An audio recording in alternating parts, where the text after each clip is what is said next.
Seemed to me just marginally a little bit less than the usual amount of energy in that. Just an impression. Well, this is, of course, our last class together. So, lest it get neglected, I want to take this occasion of this moment to say a few thank yous. First to our two graduate course assistants, Gloria Liu and Brian Coyne, and to our very important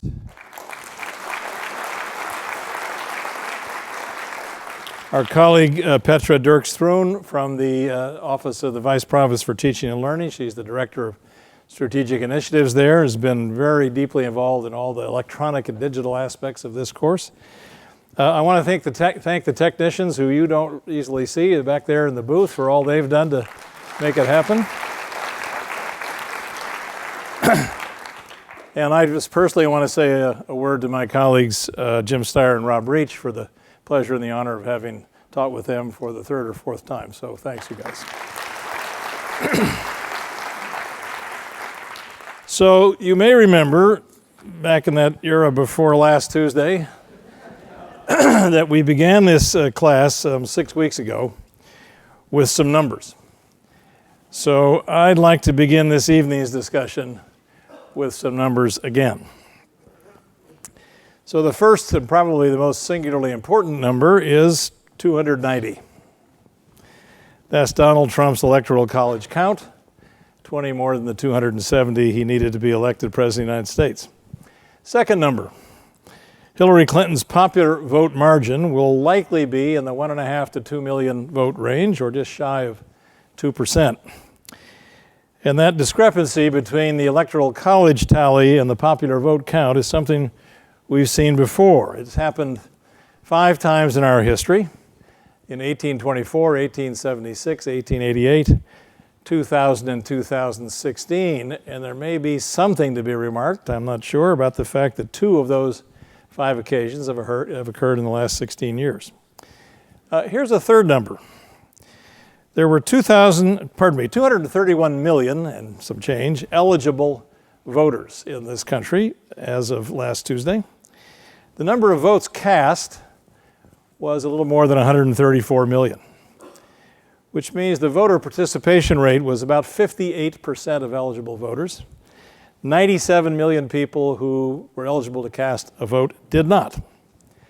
And to me, at least, those numbers alone may be the single most dispiriting ciphers to come out of this affair and for us to contemplate. And all the more so when we recollect that the voter participation rate has not gone above 60% since 1972. And the high point since World War II, going back 3/4 of a century, was in 1960, and that was a mere 62%. Now, by way of comparison, 19th century voter participation rates were typically in the 75% to 80% range.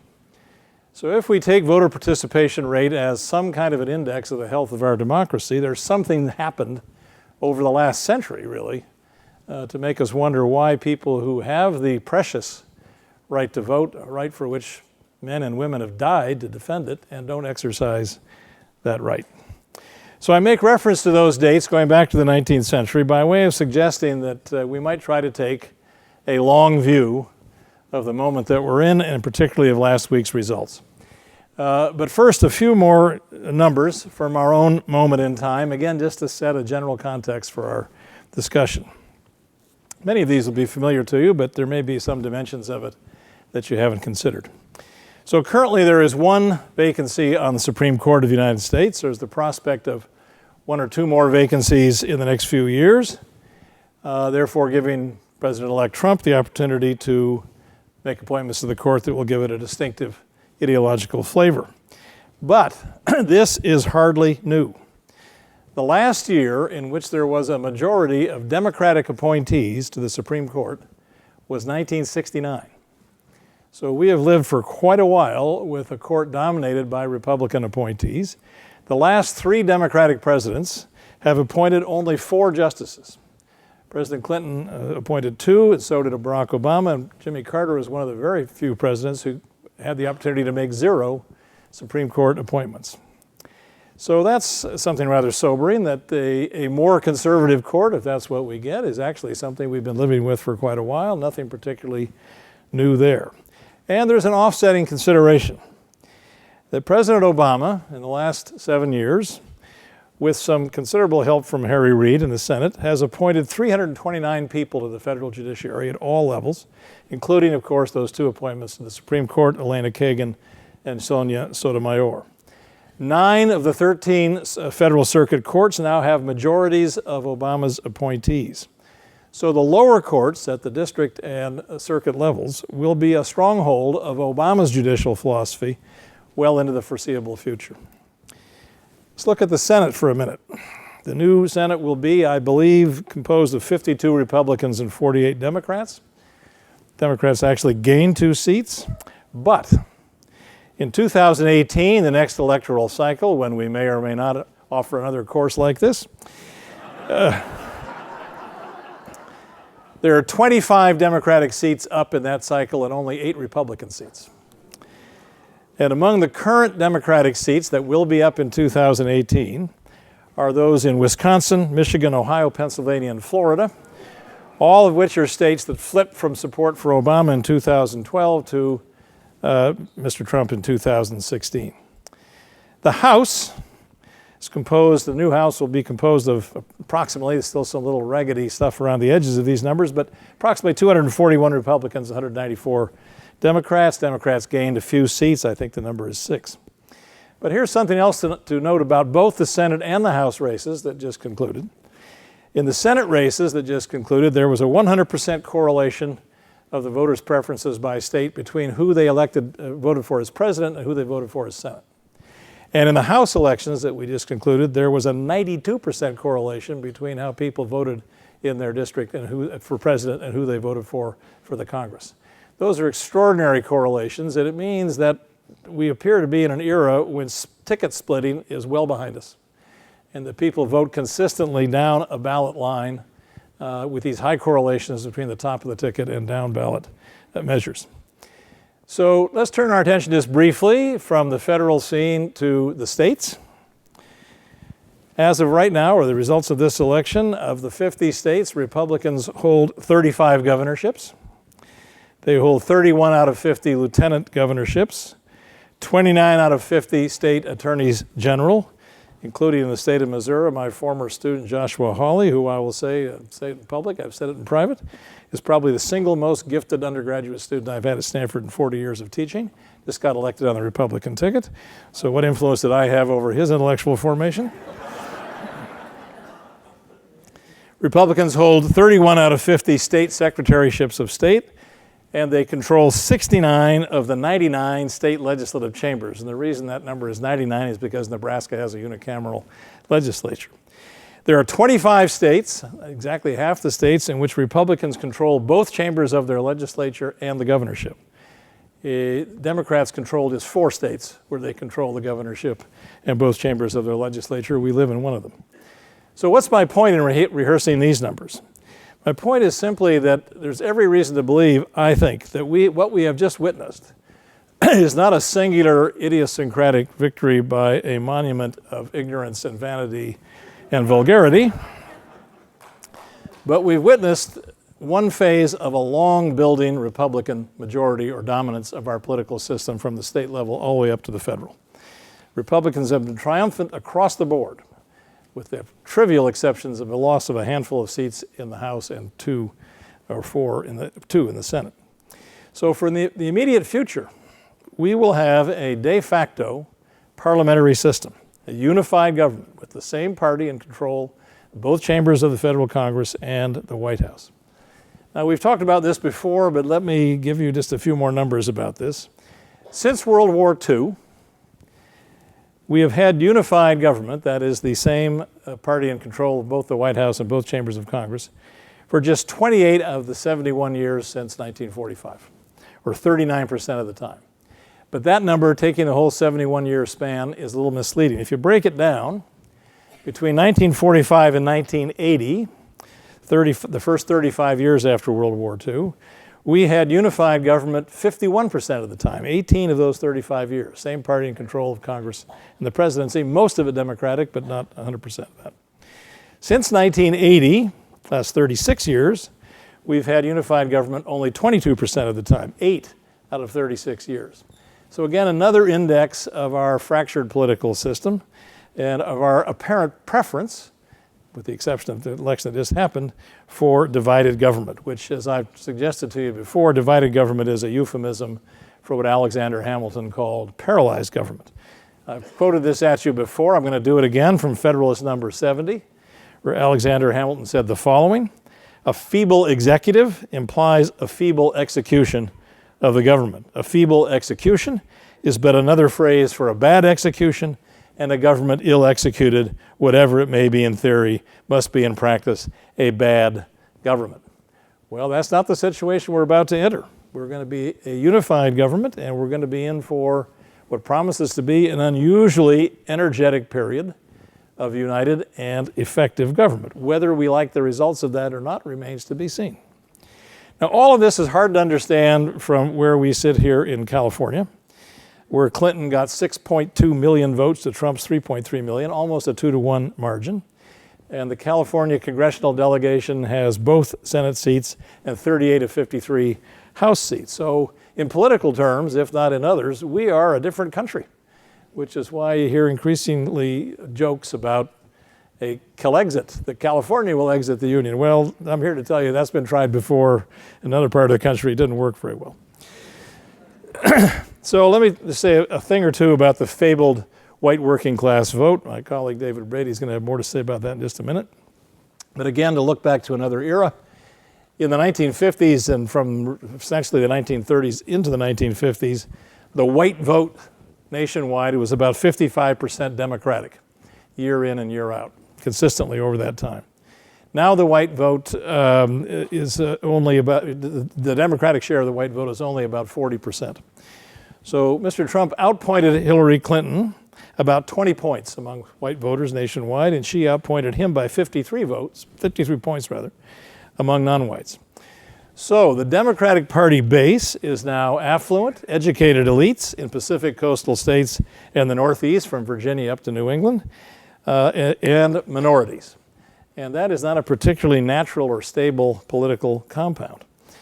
So demography may be destiny, and West Coast states and minorities especially are growing in absolute and relative demographic and political weight.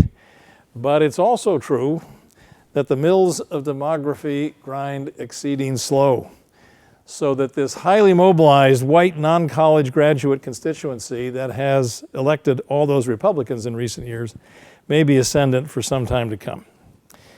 And what animates them? That's a question that we've pursued here in this very room over the last few weeks. And I recollect for you, let's go back to what Arlie Hochschild had to say a few weeks back about the way in which an inchoate but deeply felt notion of fairness and the violation of standards of fairness is what she thought animated all those Cajuns down there that she lived with and wrote about in that book about strangers in their own country. That notion of fairness and the way Trump in his own idiom expressed it as things are rigged takes me back to another moment in American history, and this is the presidency of the first populist president, Andrew Jackson. Andrew Jackson was the first, he was the 7th president, but he's the first president who came neither from Massachusetts or Virginia. He was the first president who wasn't part of the patrician elite that ruled on the eastern seaboard in the early years of the Republic. He was a frontier brawler and duelist. He carried bullet fragments in his body from duels that he'd fought as a younger man. He did not speak standard English. He was thought to be utterly unqualified to be president of the United States. But here's what Andrew Jackson had to say in one of his most famous messages to Congress, which must have been written by another pen, but he actually signed off on it. He said, when he vetoed the bill for renewing the charter of the Bank of the United States in 1832, he said, "It is to be regretted that the rich and powerful too often bend the acts of government to their selfish purposes. Distinctions in society will always exist under every just government. Equality of talents, of education, or of wealth cannot be produced by human institutions. In the full enjoyment of the gifts of heaven and the fruits of superior industry, economy, and virtue, every man is equally entitled to protection by law. But when the laws undertake to add to these natural and just advantages artificial distinctions, to grant titles, gratuities, and exclusive privileges, to make the rich richer and the potent more powerful, then the humble members of society, the farmers, mechanics, and laborers who have neither the time nor the means of securing like favors to themselves, have a right to complain of the injustice of their government.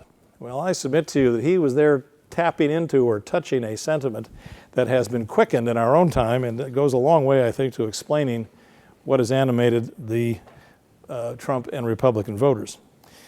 And let me also take you back to another document I've shared with you before, just briefly, and that is that first sentence in Alexis de Tocqueville's classic work, Democracy in America. The very first sentence, from which all the analysis thereafter flows through two brilliant volumes.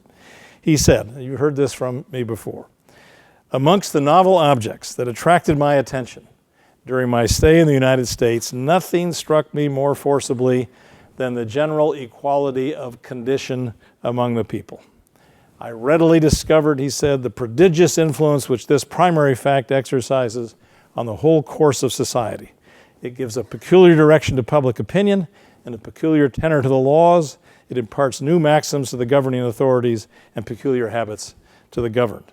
In short, I think Tocqueville, in his own way, was talking about that same sense of fairness and the absence of discriminating privilege. And he was pointing to the fact that some measure of equality of condition in his phrasing, seems necessary to the health of democracy.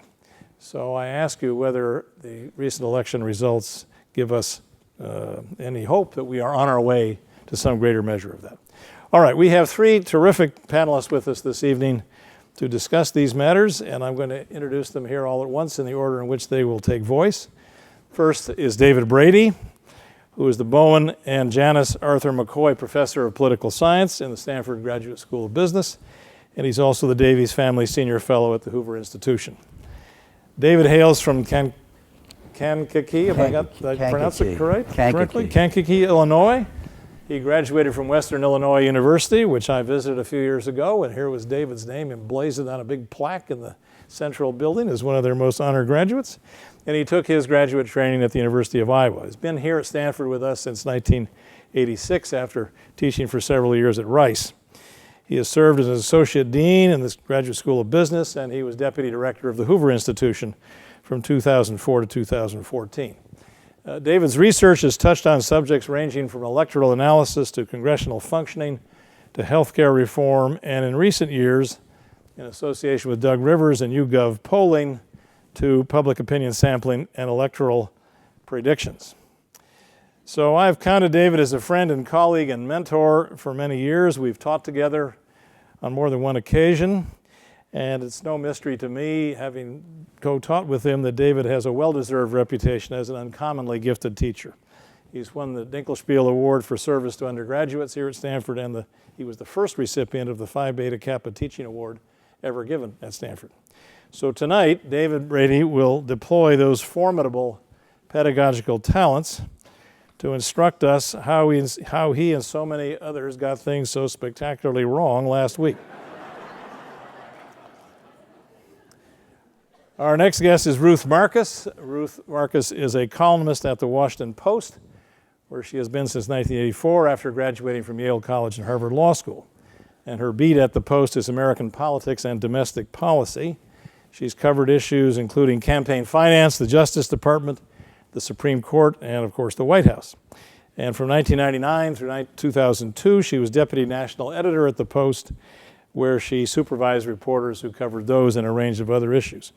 In 2007, she was a jury-nominated finalist for the Pulitzer Prize in the commentary category, and as the Plan of Award described her work, it said she was recognized for, I'm quoting now, her intelligent and incisive commentary on a range of subjects using a voice that could be serious or playful.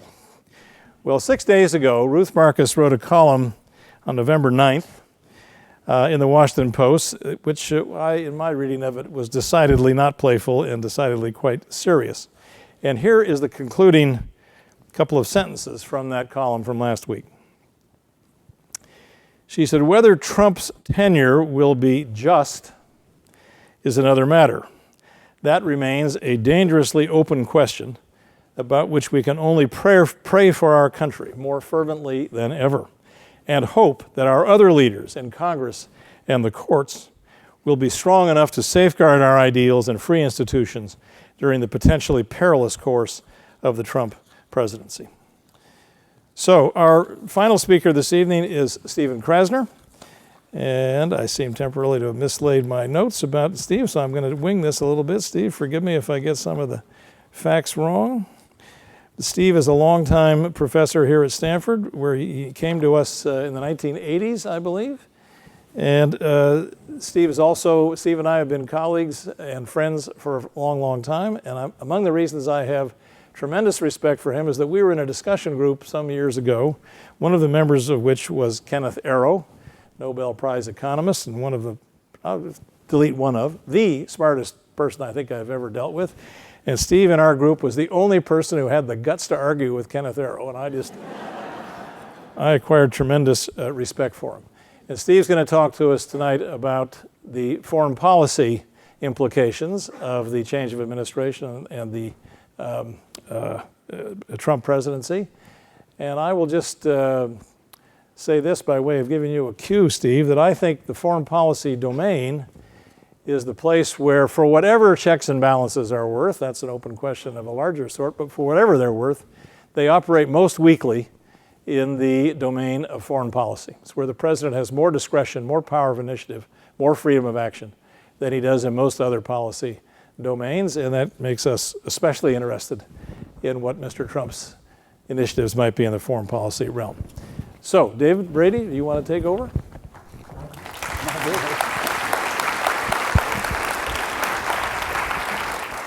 Well, so this is, I've always had two disputes with Professor Kennedy. One, he always starts out by reading things that were true from the past. Historians are very good at past diction. And secondly, why didn't he ask me to this in 2008 and 2012 when we got it right? I think I did. I guess we can pursue that later. So let me start with were the polls wrong? Well, yes and no. So in the first place, the polls, one sense, is they get the winner right. Well, yeah, the Southern Cal Los Angeles Times poll got the winner right. They said Trump would win. They said he'd win by +5. So the poll that I was associated with is the YouGov /Economist poll. It was the Recontact survey, and we interviewed the same 5,000 people at least once a month since May of 2015. So we had Mrs. Clinton winning with 3.5%. So she's going to win with about 1.5, 1.7. So we're off 1.8%. So it's not terrible within the margin of error. What did we get wrong? Well, we got wrong Trump by about 2 points. And so in an election where if you take 120,000 votes, you swing 120,000 votes in Pennsylvania, Michigan, and Wisconsin, and then Mrs. Clinton's the winner. And there's two things you'd say about that. If that was true, I guess the country would have rejected sexism or racism or whatever it is. I mean, the distribution is exactly the same, but the interpretations of what it meant diverge wildly. So I don't deal with that question. The question I deal with is, well, when you look at that distribution of the votes, how did it happen? And where were we off? We were off on, we always had a relatively high percent of people who said they were undecided. Even in our last poll 4 days before, we still had 6% that said they were undecided. And along the way, we had tried to force them to say what they choose. So the people who were undecided, we asked them all a question. If you have to vote for Clinton or Trump, who you vote for? And all along, they'd said about 40-20, they would vote for Clinton. And in the end, they went the other way, and it all moved together. So how could we correct that? I don't know. We're working hard at it. There's a whole bunch of people who do polls and statistics, and we're looking to do it better. State polls are much harder to deal with than our national estimates, and that is where our problem started. So then what strikes me as sort of special about the election, and so the first thing that struck us as special when all of us smart people were sitting around who designed that first poll, when we started in May, there were about 17, 19, how many, who knows, God knows how many Republican candidates there were then. And we couldn't put them all in our poll because they'd just be reading the names and wouldn't get to the questions. So to a person, 5 of us, Trump's name, we said, yeah, get serious. He's not going to be a real candidate. That's all, maybe get some extra TV out of it. And we didn't have him in our May poll. We cut him out, which turned out to be fortunate from a social science viewpoint, because it turns out that among the questions we asked our original sample of 5,000 people, we just finished a study of 7 European countries wanting to know what explained immigration attitudes. And it turned out that one of the things that explained immigration attitudes was if they felt that your family had done badly or was worse off in the last 12 to 18 months than it had been before. That's the question. Now, whether they're worse off or not doesn't matter, just whether they perceive themselves as worse off. So in the May thing, when we ran, did your family worse off? The first choice of the 38% of Republicans who thought they were worse off over the last 12 to 18 months, their first choice for a presidential candidate was no preference. Second was Scott Walker. He had about 13, and the rest was spread. Then Trump made his anti-immigration, anti-Muslim speeches, and we put him in the next poll we did. And in that poll, he had 46% of the people who thought they had not done so well economically. He had 46% of them. And of the 58% of Republicans who thought immigration was an important issue, not the most, but an important issue, he had 56% of them. So his initial support, he's then got 22%, and is the leading candidate in a field of 17 candidates with a lot of dispute as who's going to be the outsider, who's going to be the insider. So his original base was that set of people who were upset with, all right, so that's who felt they had done less well economically, and immigration was an important issue to them. We also went and did 2 special surveys on these people called the anger surveys. So I'll ask you a question. How many people in this audience read or hear something that makes you mad at least once a day or more? Not now, before, for Christ's sake. Try to remember that far back, you know. This is an audience, it's an audience where I can mention Kennedy and you know who I'm talking about, okay? So how many before now? Well, 62% of Americans thought there was something, and more, it turns out that it's not just in this time. If the Republicans, when Bush was president, Democrats were more upset. And of course, with Obama, Republicans were more upset. But so the second set of people that were really for Trump were people who read stuff or made them angry. Then the final thing is when we asked a whole set of questions, how many believe that quite a few people, some people think that quite a few people in government in Washington are crooked. What do you think of this? Agree strongly? The Trump supporters agreed strongly to that. People will lie to get elected. They agreed to that. But, no pun intended. I wish I would have, but I didn't. So the thing, but now you should note on that, that's not just Republicans who are unhappy with the way the government's going. Republicans were unhappier, so you get 70% of Republicans saying that, but 50% of Democrats weren't happy with the way things were going either, and that kind of explains the Bernie Sanders phenomena on that side. So the fact is, that support for Trump, and it stayed strong all the way through. When we changed it to look at less affluent Republicans, that is people with a high school or less degree who made less than $50,000 a year, Trump among those people, Trump support was 20% higher than it was among regular Republicans, people who made more than that or had.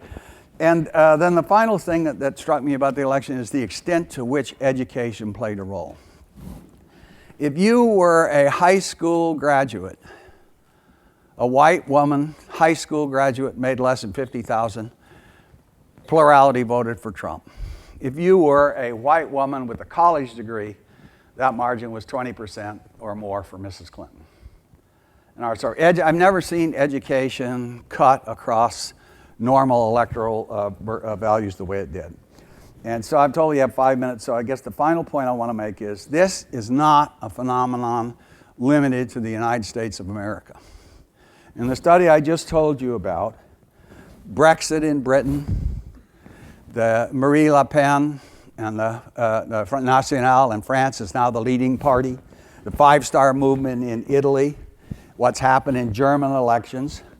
And my view is, I can't have time to go into it, but in regard to globalization, as jobs leave, the people who are most affected economically and culturally and see their cultures changing across all those countries are quite unhappy about immigration, and they're unhappy with the way things are going. They don't like the way things are going. And when they get a candidate like a Trump, a Le Pen, an issue like Brexit, they're turning out. So one of the things that's happened, not just here, but in the industrial world, is that elites in both the Republican and the Democratic Party, and the same for whatever parties you want to mention in France, they are out of touch with the blue-collar, less culturally progressive parts of their countries. And so the United States is not, in my view, alone in that. That's a problem that people have not thought about very seriously, and I suspect that they'll be starting to do so. Thank you.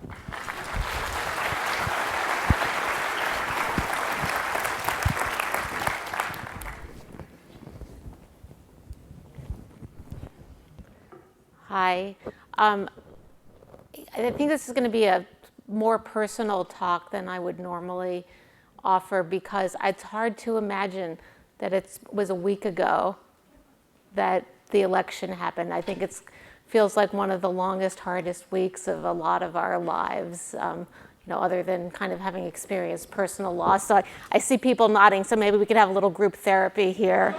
A week ago tonight, I was in the green room at CBS with a bunch of colleagues, really some of the best political columnists and political commentators around. And we were all actually convinced of two things, and because there were liberals and conservatives there, and we were united in two convictions. One conviction was that we really didn't want Donald Trump to be president of the United States. And the second one, based on the exit polling we had just been briefed on by the pollsters at CBS, some of the best Democratic pollsters around, some of the best Republican pollsters around.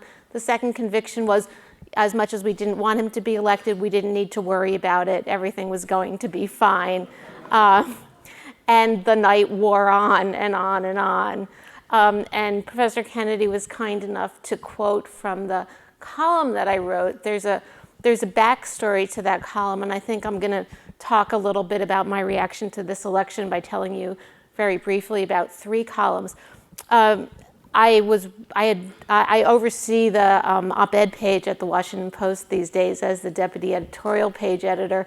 And so as we were doing our planning for the page, we knew we needed to have some pieces that were already ready to go, that had been pre-written, and we could just plunk in, put them up online, which is how most people get our content these days, and plunk them in the page if we were able to make the deadline. So I actually wrote two columns in advance of the election.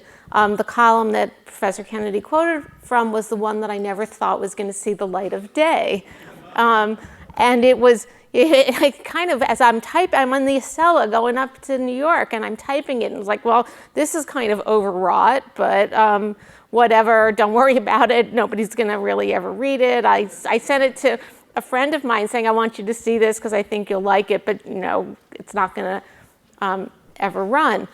The column that I thought would run was a column that started in the year 2000 when my then 5-year-old daughter was trying to delay going to bed, and she looked at me and she said, "Mommy, how many women presidents have there been?" Note, she didn't ask, has there ever been a woman president? She was 5 and she was absolutely convinced that the answer to her question, how many women presidents had there been, was greater than 0. And it's that moment, we're Jewish, so I never had to tell my kids there wasn't a Santa Claus, but I could imagine, and they never really bought the tooth fairy. But it's that moment when you know you're going to say something that's going to really change your child, and this was a daughter's worldview. The column was about the meaning, and I actually, the meaning of the first woman president, the role of gender in the election, the really interesting and I think difficult road that obviously President Hillary Clinton was going to have ahead here, and it ended on what I thought was a really sweet note that's very, very bittersweet for me in retrospect, which was that 5-year-old had taken the semester off from college to work for Hillary Clinton. She spent election night in Brooklyn, increasingly distraught. And I thought, so it was ended like, and now, the child who worried about the first woman president gets to tell her children that she worked for her election. Wow. Wish you would have been able to read that. The column that I wrote after my prayer for our country was a column that I believe in really good faith is the way we need to think about President-elect Trump, though he's making it harder and harder for us to do that. And it starts with a cartoon that our legendary cartoonist Herb Bloch drew in 1968. Herb Bloch, many people in this room will remember his cartoons, hated Richard Nixon with a burning passion. And throughout the McCarthy era, Herb actually was the inventor of the term McCarthyism, drew Nixon with this sinister 5 o'clock shadow crawling out of a sewer. It was, as intense as political cartooning can get. And upon his election in 1968, the day after the election, Herb drew a column that showed his cartooning table with a old-fashioned barbershop pole. I guess it wasn't that old-fashioned in 1968. And it had a thing tacked to the wall, and it said, "This shop gives every president of the United States one free shave, proprietor H. Bloch." It's funny, I was emailing with our former managing editor today, and he said that Herb used to come out of his office and sort of show you his cartoons and say, "What do you think? What do you think?" And you would say, "Oh, I like this one." And he told me that he had actually been in the room and been shown that cartoon by Herb Bloch in 1968. And so I talked a little bit about how I think President-elect Trump doesn't deserve a free shave. We can't forget what he's said. We can't be naive in our expectations of him. But he does deserve a clean chance. He has been, whatever you think of the Electoral College, he has, and whatever you think he would have said if the popular vote and the electoral vote had divided, he is the duly elected president of the United States. And we're going to start not with being naive, people like me, but with saying, okay, we're open-minded. He got up on election night, he said the right things. He met with President Obama, he said the right things. I think he's making it awfully hard with picking Steve Bannon in particular. For people like me who are, it really actually, one of the things that's been astonishing during this campaign has been overseeing a group of columnists from the left to the right who are united, actually, as I was talking about the green room at CBS, in their revulsion of Trump. When you pick somebody like a Steve Bannon as one of your first choices as president-elect, that is sending a very dangerous signal to the country. So I think I'm kind of worrying about watching that stubble grow back that I know Herb would have been drawing and is probably drawing up somewhere and showing to somebody in heaven. And I'm going to go back to the prayer for our country. It's a scary and dangerous time, scarier than any I can remember, and much more emotional than any I can remember.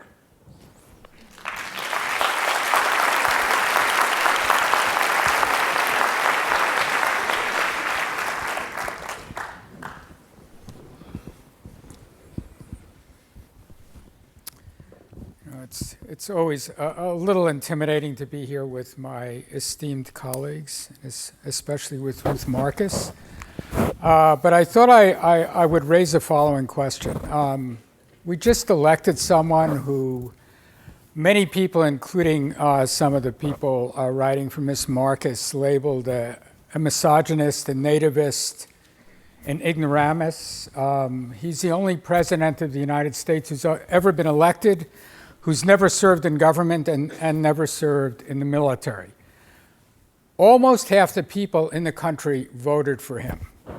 And I think for us, and by us I mean this tribe that's sitting in this room, which David's already referred to, wealthy, well-educated, basically white, I think it behooves us to try and understand why Trump has gotten the level of support which he has.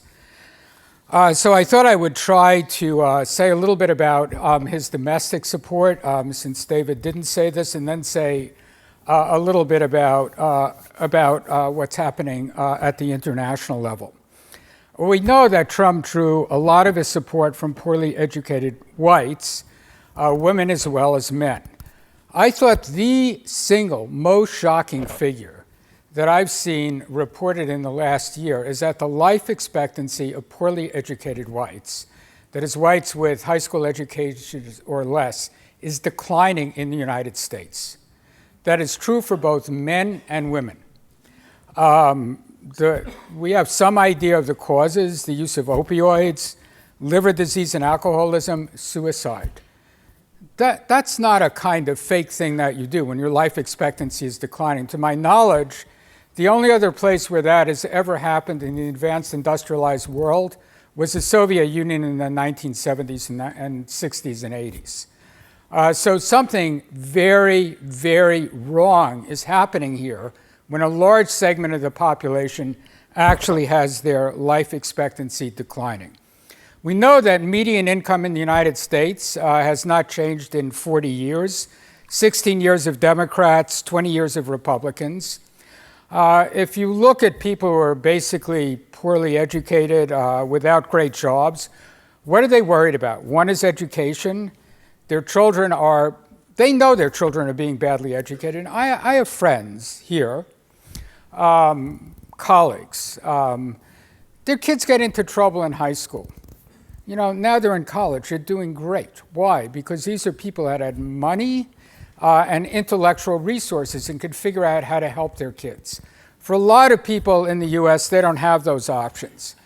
People are worried about their health, and they know that they're one illness away from being bankrupt. They're worried about retirement. They have no savings. They have Social Security. The average Social Security payment is $1,200 a month. So whatever you can say about how this country has been working, and whatever you think about Trump's election, there are a lot of people in this country that have done badly, that are dying in their 50s. And that, I think we have to try and understand, have some better understanding for why that's happening. So there are a set of candidate arguments. Brady has actually written about this: globalization, technology, lower growth rates in general, maybe identity, maybe a sense of fairness. I mean, to me, I have to say it's not clear which of these is the most salient. In the first industrial revolution, David Brady has actually written a very interesting paper about this. It was extremely disruptive. So if you look at the advanced industrialized world, the population went from being 65% and above being employed in agriculture to something like 20% employed in agriculture in 1920. Many of those people ended up in the manufacturing labor force. If you ask now, in 30 years, what will people be doing? The answer is we don't know. Look, and for sure, we're going to see self-driving cars. When we have self-driving cars, we're not going to be buying cars. What happens when the percentage of cars that are sold in the world drops by 2/3? What happens to all those people in the automobile industry? What are they going to be doing? All right, some of them will be taking care of us. We know that. But that's not going to be enough of them. There won't be enough jobs there.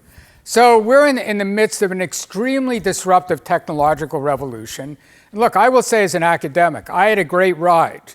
You know, when Google starts using 5 courses on Coursera in computer sciences to decide on hiring someone rather than looking for someone with a college degree, I mean, do not doubt that the very easy ride that I and my colleagues, at least the people in my age cohort have had in academia, will have such an easy ride in the future. So this it's an extremely disruptive set of developments. I don't know how economically, the economic arguments are clear. I'm not sure, how much of the identity fairness concerns are there. And I've seen very contradictory arguments just in looking at newspaper stories. So in a number of the precincts which voted heavily for Obama in 2012, voted heavily for Trump in 2016, suggesting that there really are economic concerns.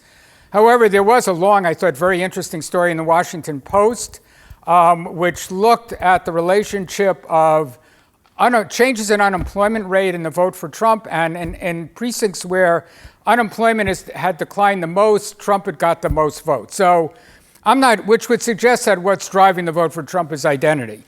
So clearly part of what's going on, is related to people's economic situation. That's clear. I'm sure that part of it has to do with identity and fairness. I'm just not sure how much. All right, let me say a little bit about, so that's on the domestic side. There's a big block of people that haven't done well in this country, or as David suggested, in other parts of the advanced industrialized world. And those people are speaking with their votes and their real concerns. Let me say a little bit about the international side. In many ways, the United States kept its sort of NATO and alliance balls up in the air after the end of the Cold War. And there were certainly a number of my colleagues in the academic world who said that with the collapse of the Soviet Union, NATO would fall apart, because what was the rationale for NATO? The rationale for NATO was opposing the Soviet Union. Just as the rationale for our alliances with South Korea and Japan were to oppose the spread of communism. We fought a lot of wars during the Cold War, both covert and overt, all of which were designed to prevent communist regimes from coming to power. Charles de Gaulle, when he was the president of France in the 1950s, asked a question, which was, would the United States really give up, and I have to admit, I don't remember whether it was New York or Washington, for Paris? Well, that's not an easy question to answer. During the Cold War, we basically had an answer for that, which is that the United States made many rhetorical commitments to defending our allies, and it was clear that any American president who somehow lost, quote unquote, a major ally of the United States would have been punished at the polls. So if you were living in South Korea or Japan or a NATO member country, you could be pretty confident that the United States was going to be willing to support you. All right, question. If you're South Korea and Japan and you're asking, will the U.S. risk a war with China for rocks in the South China Sea, for Taiwan, for a new base in South Korea? The answer to that question is certainly not as evident as it was before Trump was elected. Will the U.S. risk a war with Russia for a non-NATO state like Georgia or the Ukraine? We actually made some rhetorical commitments to membership in NATO for those two countries, I think in 2008, which if you go to Georgia, they'll kind of remind you of. But I think the answer to that question is clear. No, we won't. We're not going to risk a war with Russia with Trump as president, but it's not clear that we would have risked such a war with Clinton as president either. If you're thinking about member states in NATO, the Baltic countries or Poland, at least the answer is less secure than it was in the past. Trump made a lot of statements during the campaign about other countries not paying their fair share. He was not entirely wrong. United States share of NATO defense expenditures, total NATO defense expenditures, is 72%. The U.S. share of total NATO GDP is 45%. The European share of NATO defense expenditures is 26%. The European share of NATO GDP is 49%. So on the face of it, these are the countries that are most threatened. They're not paying anything like what the United States is paying. The statement that other countries aren't paying their fair share isn't something that's entirely out of place. Now, I think there are some arguments that you could give for why it's been in the American interest to, in some ways, overpay to provide the collective good of international security, but they're not statements or arguments which anyone in the political elite, whether Democrat or Republican, has made. All right, what will Trump do as president? Clearly, TTIP and TPP are dead. That is our trade proposals for Europe and East Asia, but they were probably dead if Clinton was going to be elected as well. Honestly, I'm not so sure what will happen with NAFTA, and I think this is going to pose a real problem for Trump. The United States could denounce NAFTA with 60 days' notice, and I believe that the president alone could do that. The consequences, obviously, for Mexico and Canada would be very bad, but they'd probably be very bad for the United States as well. So I'm not completely sure what Trump will do there, but that's a real challenge for him since he's held up NAFTA as a signature program that's been damaging to the United States. If he abolishes it and things get worse, it isn't clear to me what he'll do. If you're thinking about our alliance relationships in Asia, my guess is that the South Koreans will try to edge closer towards China. The present South Korean government, whose president is under a very severe attack at the moment, the present South Korean government has taken a very tough position against North Korea. But China is South Korea's biggest trading partner, and South Korea's biggest problem, biggest threat, is an implosion in North Korea, as well as a possible attack from the North Koreans. If the North Korean regime implodes, it will make East Germany look like a total cakewalk. And if you're thinking about who could help the South Koreans, the Chinese are going to be in a much better position to help than the United States. So I would expect South Korea to move towards China. Japan, the big question is whether Japan will develop a more formidable defense capacity than they already have, including whether they'll get nuclear weapons. I think the answer to that will be their international incentives are to go nuclear, which I don't think would be such a great thing, but that's what their international incentives are, because any Japanese who's asking if we're attacked by China in some way or threatened by China in some way, will the United States come to our assistance? The answer with Trump as president is clearly you'd have less confidence in that than you've had in the past. But as I said, I think there are structural reasons why you would have less confidence in the past. The issue, I think, of whether Japan actually develops nuclear weapons will depend on Japanese domestic politics, which I have to confess I don't actually know enough about.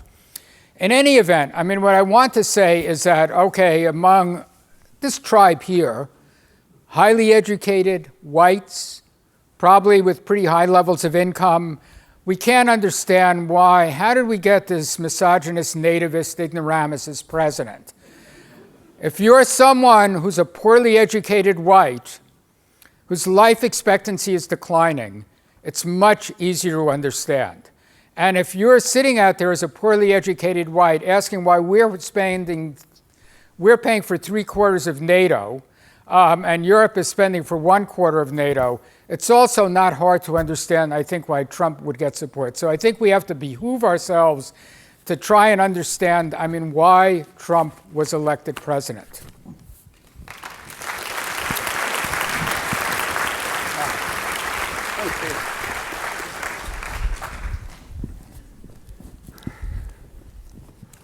Well, I want to start by thanking you all for coming here for the last 6 weeks, and to echo what David said, for the pleasure of having you all here with such great guests, and for teaching again with David and Rob. So thank you all very much.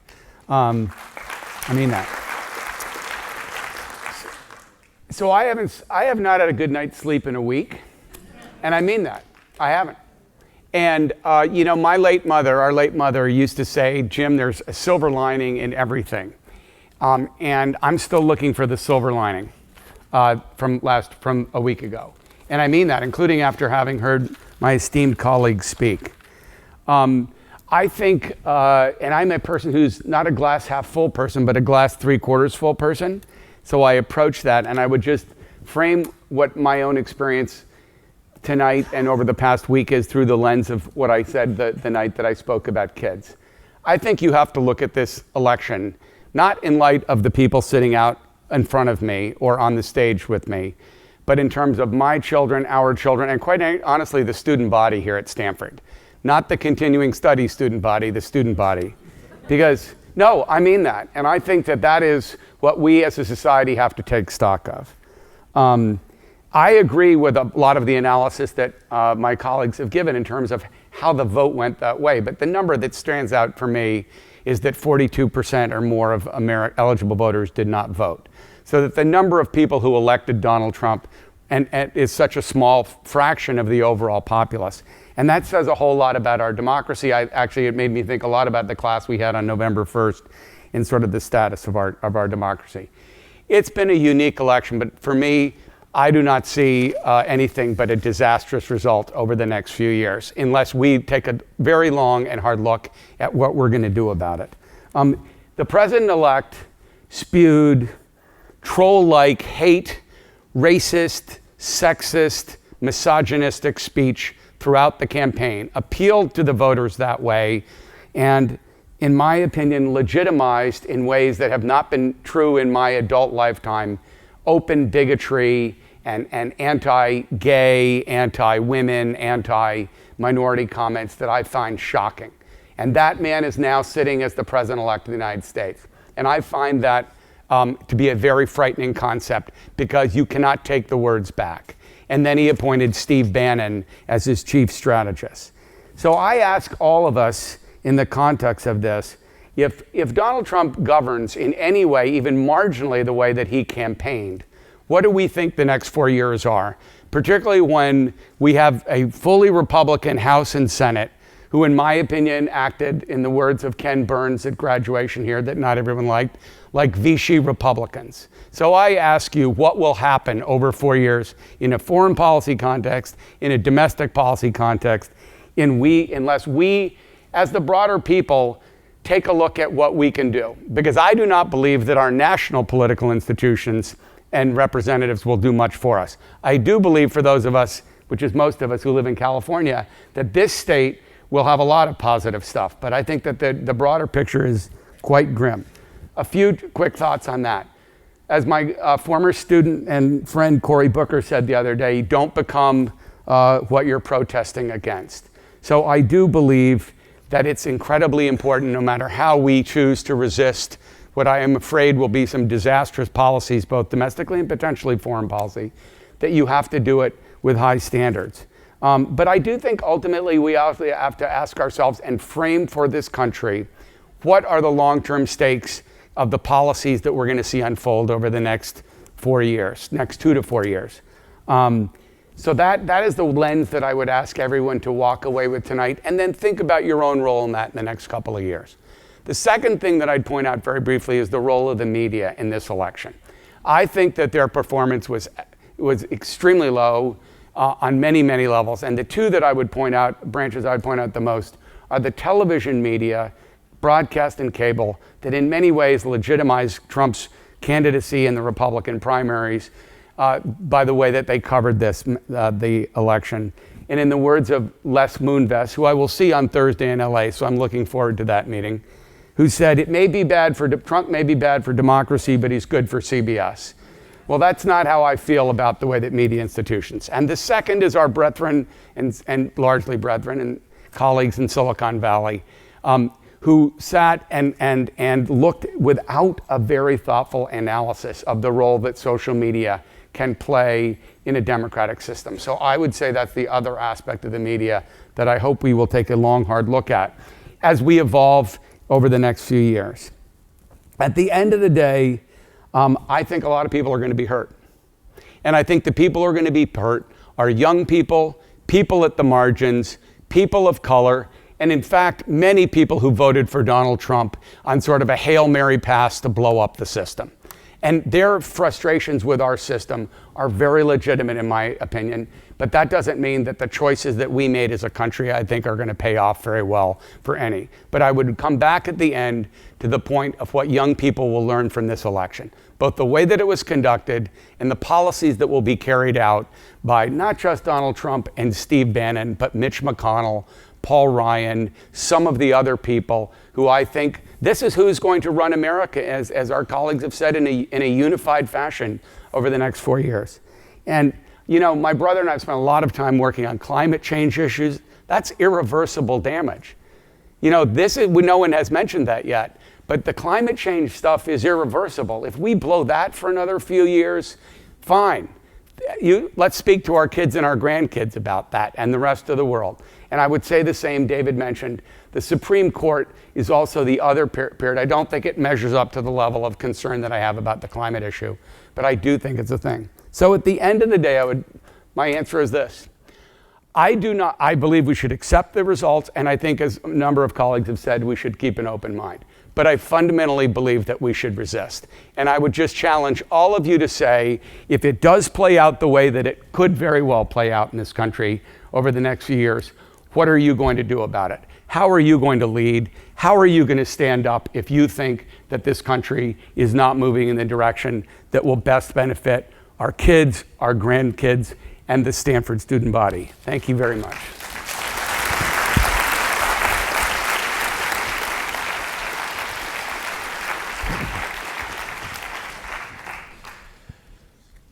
Steve Krasner directed his remarks to those of us in the room here directly, and I want to follow and do the same. Speak to you in particular, us. We live in Silicon Valley.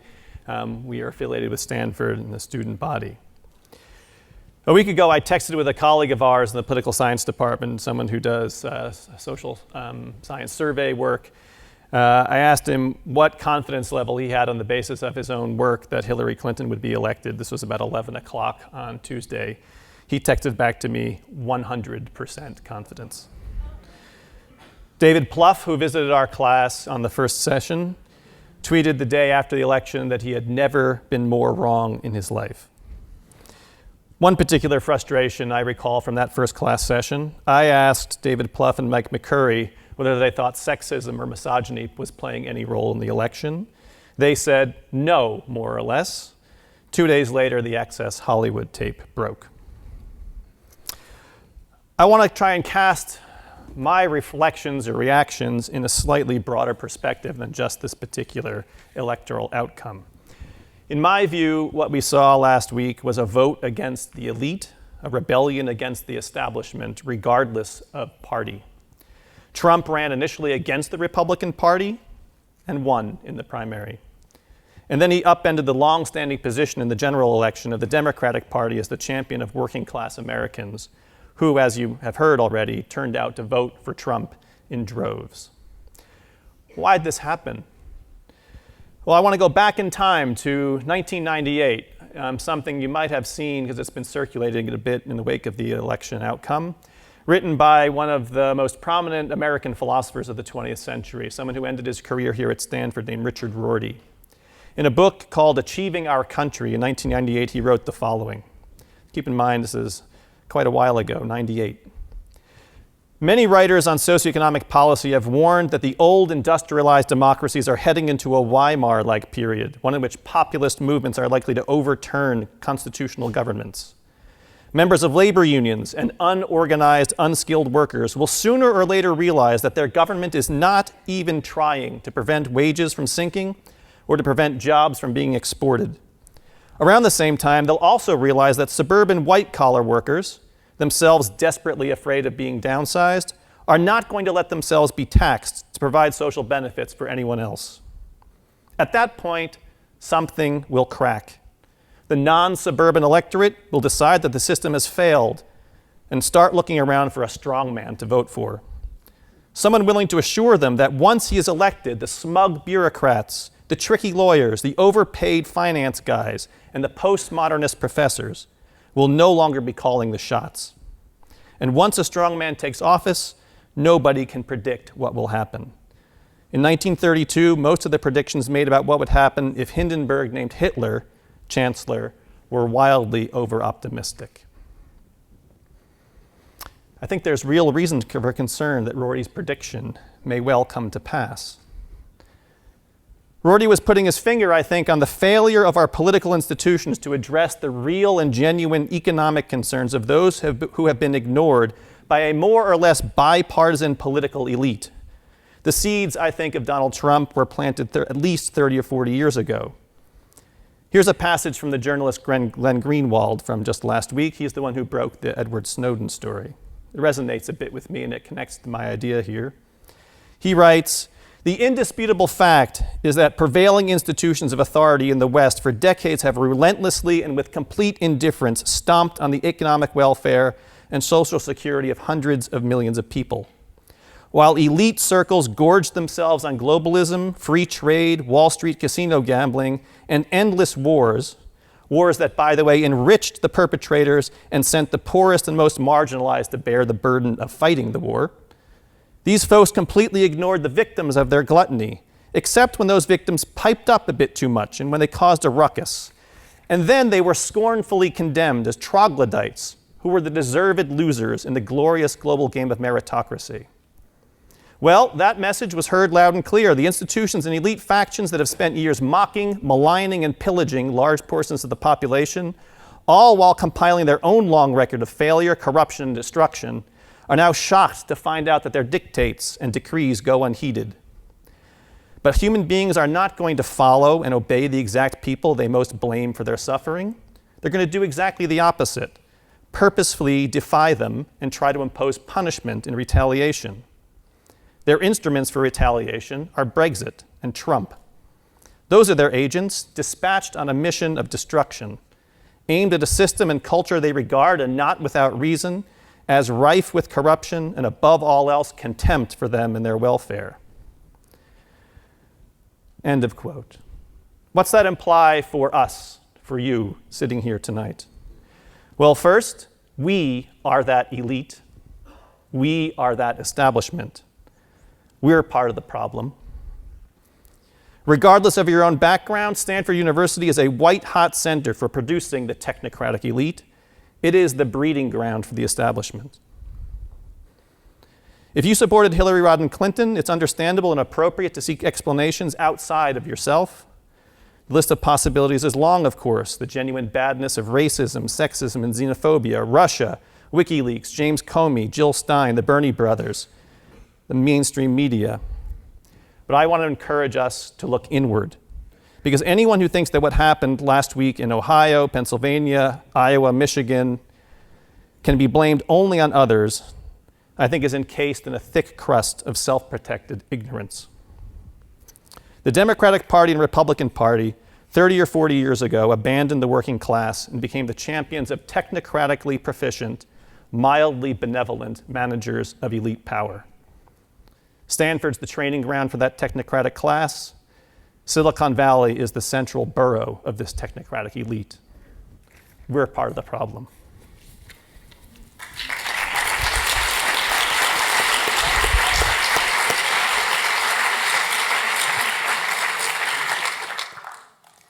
So I'd like to take us from the apocalyptic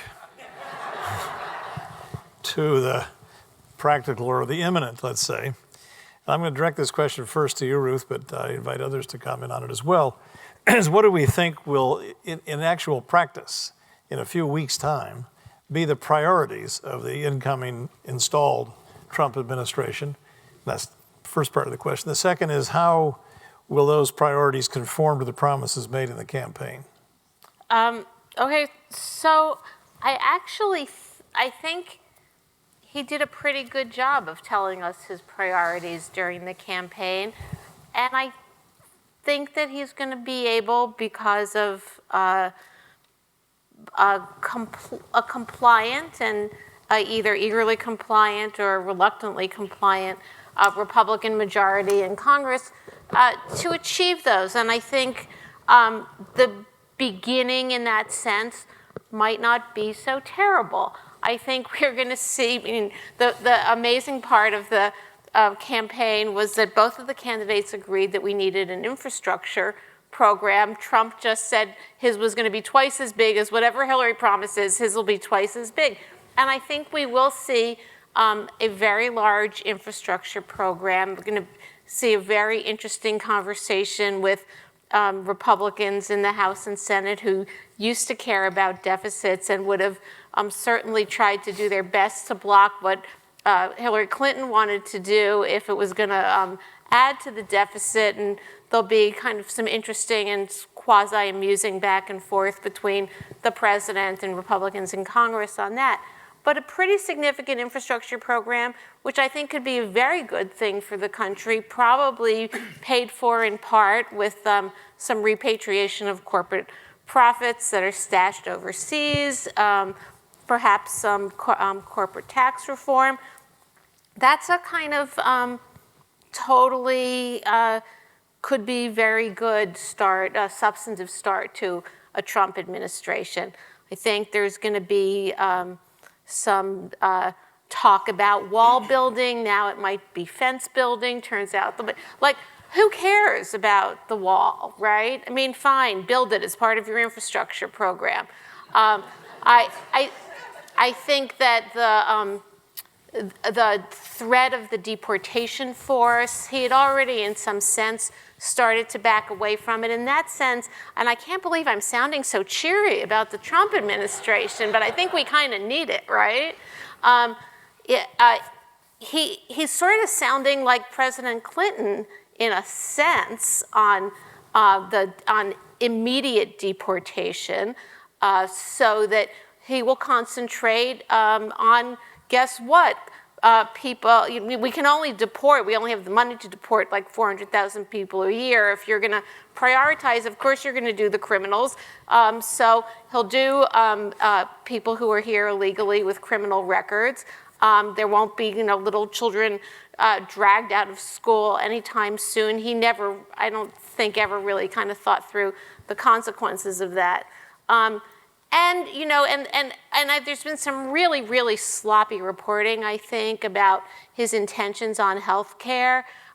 He had said during the campaign that he wanted to see protections for pre-existing conditions and the ability for kids to stay on their parents' insurance until at age 26. So this notion that he was somehow backing away from his commitment to repeal Obamacare is just kind of this sort of eternal sunshine of the spotless mind version of reporting that we tend to do, and I don't understand why we do that in the world of Google when it's really pretty easy to check. But there will be this dawning discovery that the individual mandate was there for a reason, that you can't protect people with pre-existing conditions unless you have some way to make the insurance affordable. So there's going to be that. And that will be interesting to see how Republicans try to repeal the laws of the marketplace when it comes to health care. But then you're going to see a lot of what a Republican president can do and what President Trump, I really hate saying that. On day one in the office, he can revoke a lot of executive orders, the DACA order protecting the Dreamer kids, the broader order that protected their parents, a whole, Planned Parenthood defunded, not by executive order, but, a pretty quick congressional action, all sorts of changes. I think the thing that may make me the most nervous is what we don't know is coming, which is what might happen in the when President Trump, who is kind of uniquely ill-suited both temperamentally, intellectually, and experientially to deal, trifecta, to deal with an international crisis is, as presidents inevitably are, confronted with one. And I don't know, Secretary of State Giuliani as the calming figure at his elbow. And I'm just going to throw it out there, Defense Secretary Flynn, probably, one seems much more likely to me than the other, probably not the one that is going to help Jim sleep too well at night. Other than that, it's going to be great. Well, go ahead. Yeah, I want to hop in with a question for David Brady and Steve Krasner here.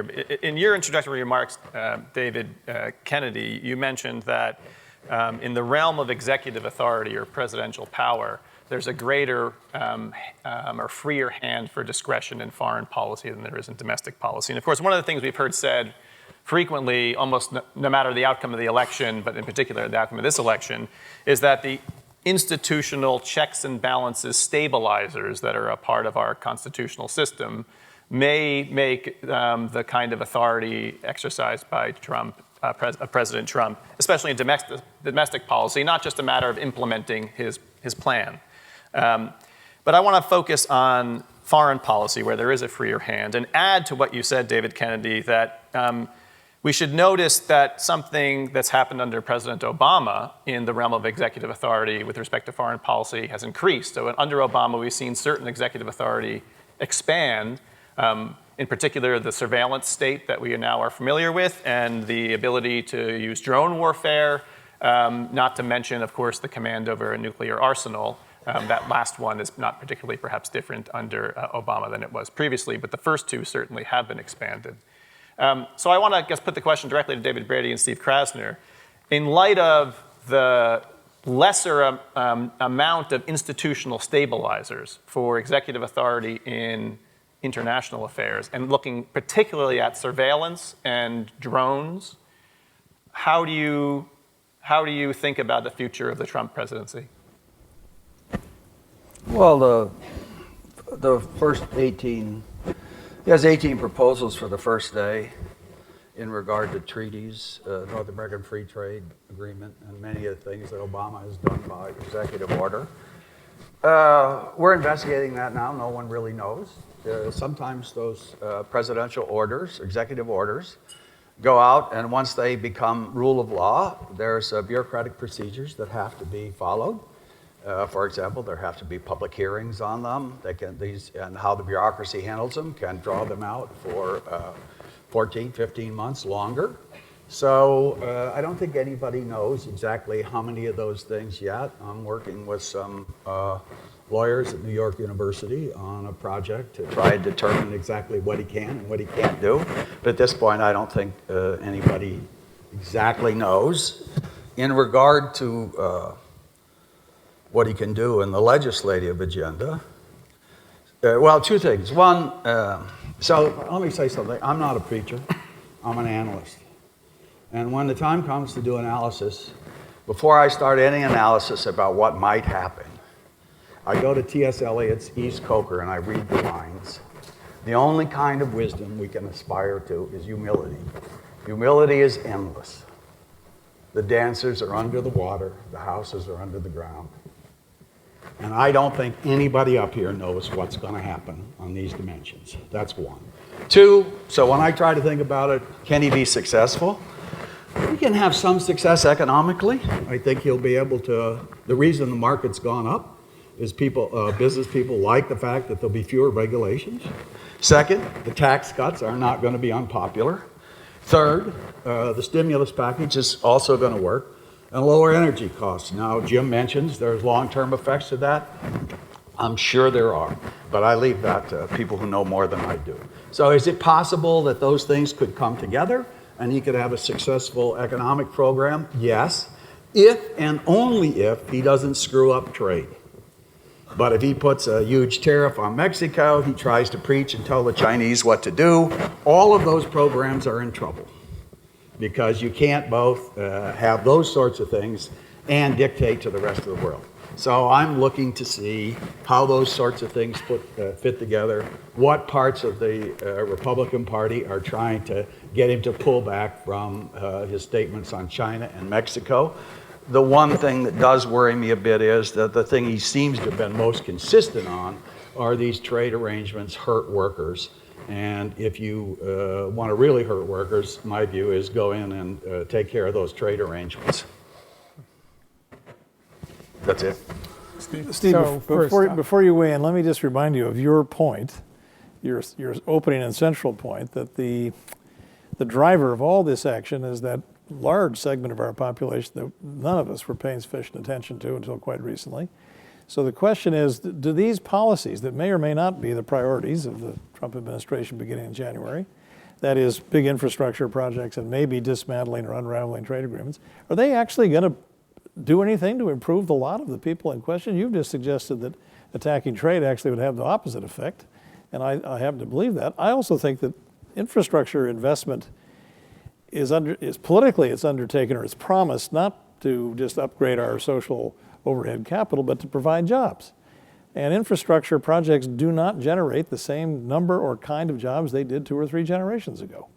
So it's not as effective a solution to underemployment or unemployment or good wages and so on as it once was. So what are going to be the real effects in that constituency that's so important here of these changes? You know, I can never quote poetry as well as David, and I'm really a little bit trespassing on areas that are not part of my expertise. But I want to say, first, I thought what Rob said was completely and totally correct. We should be asking ourselves, you know, what kind of message we, you know, can have that's going to indicate that, you know, we understand why people voted for Trump. You know, look, when Clinton gave her concession speech, it was a very nice speech. And she had this long list of, you know, people who would be negatively affected. She didn't mention the white working class. You know, fine to mention LGBT. I'm sure we're all in favor of that, you know, but she didn't mention the group that had really voted against her most heavily. So here's my worry. I mean, and I really am trespassing. I think that Trump's going to have a lot of trouble delivering on his economic promises. You know, for the reasons that David said, because technological change is not something that he's going to be able to reverse. And because, I mean, in general, if we look at how populist agendas have worked, historically, they've worked for some short period of time, and then you end up like Venezuela. All right, so that is a big worry. So he's made these promises. And there's where I think NAFTA is the most graphic one, because he could renege on NAFTA in 60 days. And that would have very bad consequences for the US economy. You know, he actually might be able to do better on the identity politics part. I mean, I'm not saying that I'm happy about this, but simply by being president, he might make people feel better. I do think, though, this issue of, you know, there will be a crisis and we should be scared. I mean, you can tell, I could tell you a sort of optimistic story, which would be something like, well, you know, it's sort of a little different than what I just said. Yeah, South Korea is going to have to sidle closer to China, but North Korea is so crazy that they're still going to need the U.S. to defend them. The Japanese are not going to go nuclear because there would be, you know, too much conflict domestically. The Europeans might actually start paying more money for defense. That wouldn't be a bad thing if they actually did that. I mean, those are things that maybe they're kind of structurally there and they could be okay. The crisis situation's that's extremely, extremely worrying.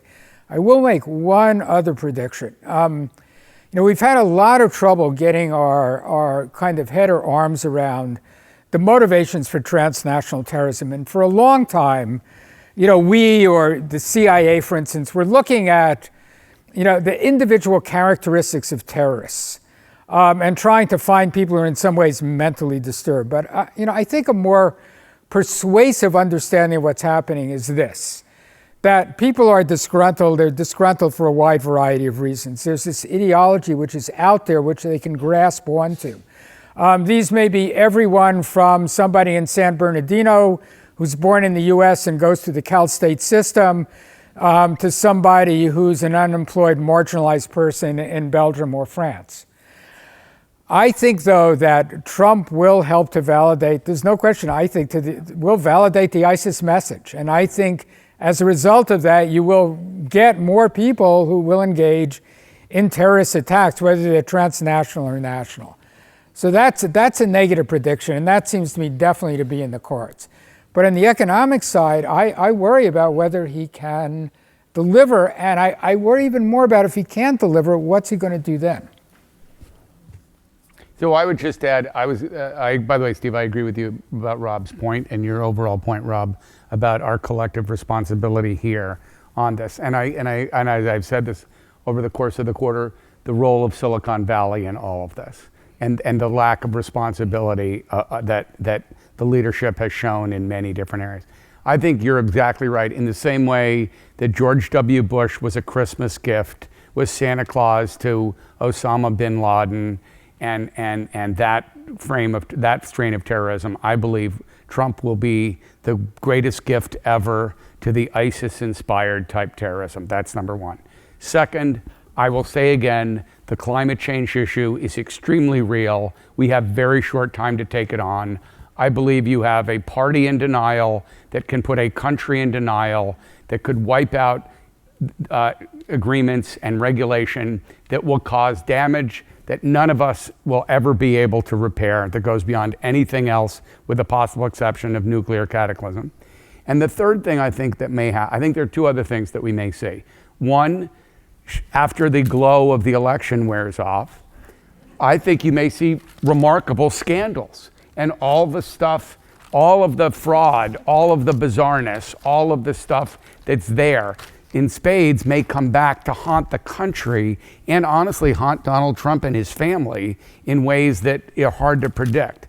And last, I think you may see, it will be interesting to see what young people in this country will do and marginalized people.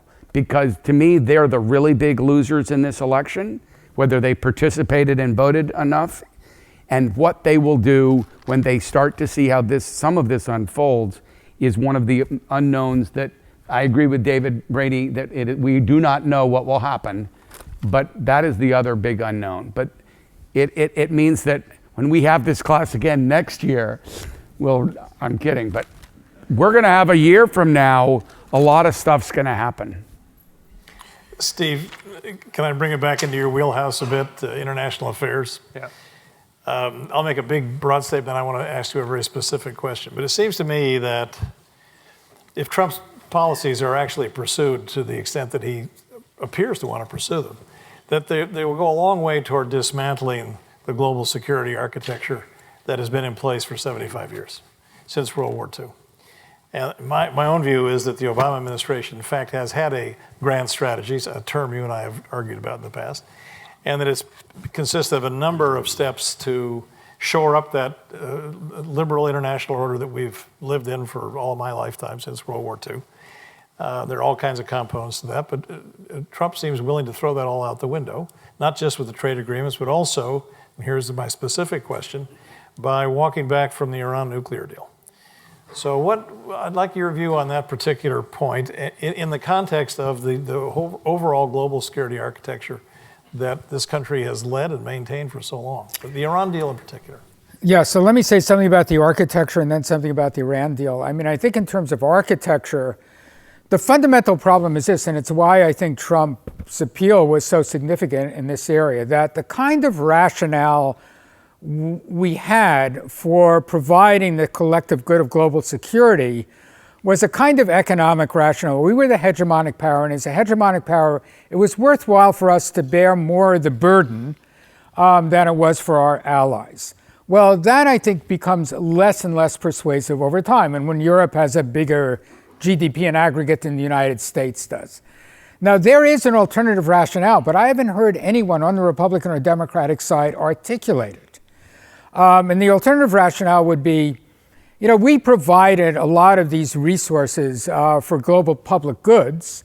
And as a result of that, we got a lot of deference. I mean, including maybe deference in policies that didn't turn out so great.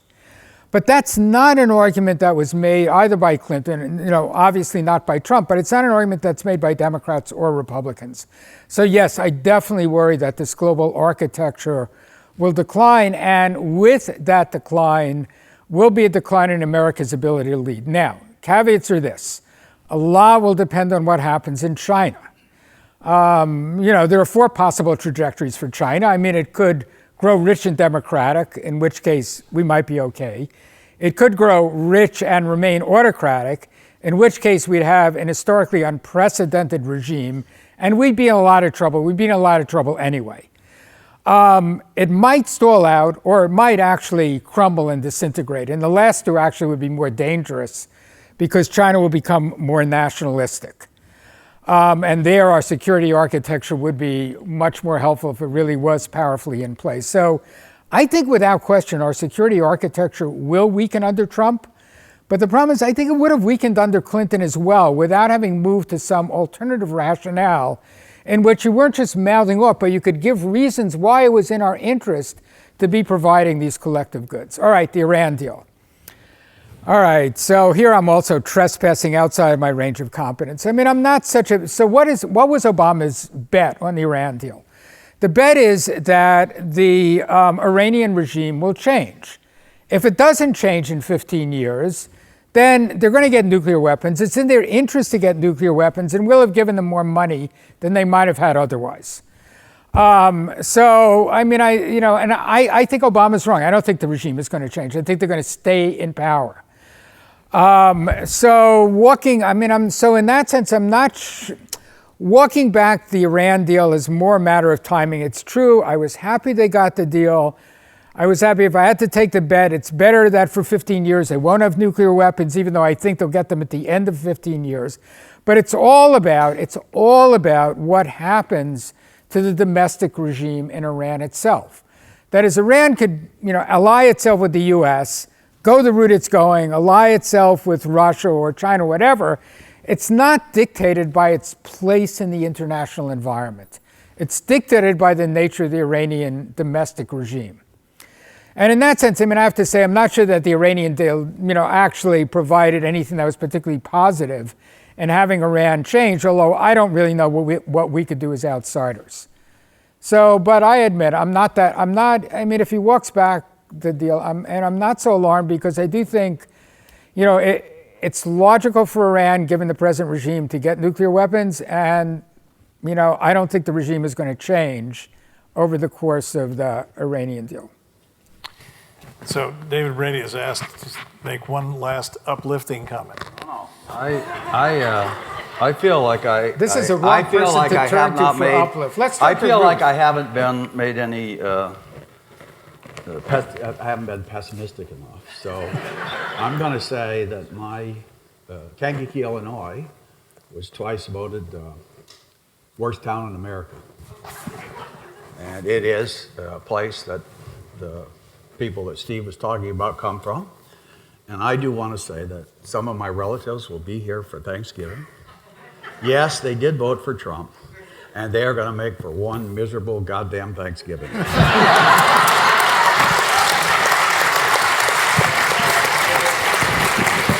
All right. As we conclude, I want to thank you for accompanying us on the journey of this election class and the surprise outcome. The Continuing Studies program has informed me that they are aiming to organize a follow-on to this class, not that David, Jim, and I will be organizing, but something to pick up the implications of the outcome of the election. So I'd encourage you to look in the catalog for something that it may not yet be listed, but is to come if this was something that you wish to continue. The humility that David Brady reminds us to have is something I would urge us all to leave the room with and continue conversations. And as we do so, please join me in thanking our guests for this evening.